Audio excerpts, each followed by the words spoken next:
Indian cinema ലോകം ഒന്നടങ്കം കാത്തിരിക്കുന്ന 72ാമത് ദേശീയ ചലച്ചിത്ര പുരസ്കാരങ്ങൾ ഇന്ന് പ്രഖ്യാപിക്കും. 2024 സെൻസർ ചെയ്ത ചിത്രങ്ങളാണ് ഇത്തവണ അവാർഡിനായി പരിഗണിച്ചിരിക്കുന്നത്.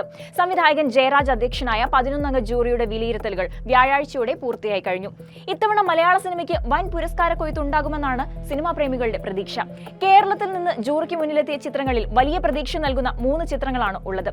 റെക്കോർഡ് വിജയം നേടിയ മഞ്ഞുമൽ ബോയ്സ്, പ്രേക്ഷകരെ വിസ്മയിപ്പിച്ച കിഷ്കിന്ധാകാന്ഡം, ഒപ്പം മമ്മൂട്ടിയുടെ പരീക്ഷണ ചിത്രമായ ഭ്രമയുഗം എന്നിവയാണ് അവാർഡ് നിർണയത്തിന്റെ അവസാന ഘട്ടത്തിൽ മുൻപന്തിയിലുള്ള പ്രധാന മലയാള ചിത്രങ്ങൾ. മലയാളികൾ ഏറ്റവും കൂടുതൽ ആകാംക്ഷയോടെ കാത്തിരിക്കുന്നത് മികച്ച നടനുള്ള പുരസ്കാരം മമ്മൂട്ടിയെ തേടി വീണ്ടും എത്തുമോ എന്നറിയാനാണ്. ഭ്രമയുഗം എന്ന ചിത്രത്തിലെ കൊടുമൺ പോറ്റി എന്ന കഥാപാത്രത്തിലൂടെയുള്ള അദ്ദേഹത്തിന്റെ അസാധാരണ പ്രകടനം മികച്ച നടന്മാരുടെ പട്ടികയിൽ മുൻനിരയിലുണ്ട്.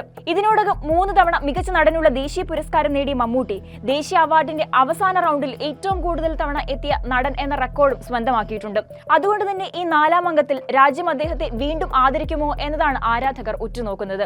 ഇന്ത്യൻ സിനിമയിലെ മികച്ച പ്രതിഭകൾ ആരൊക്കെയാണെന്ന് മണിക്കൂറുകൾക്കകം അറിയാം.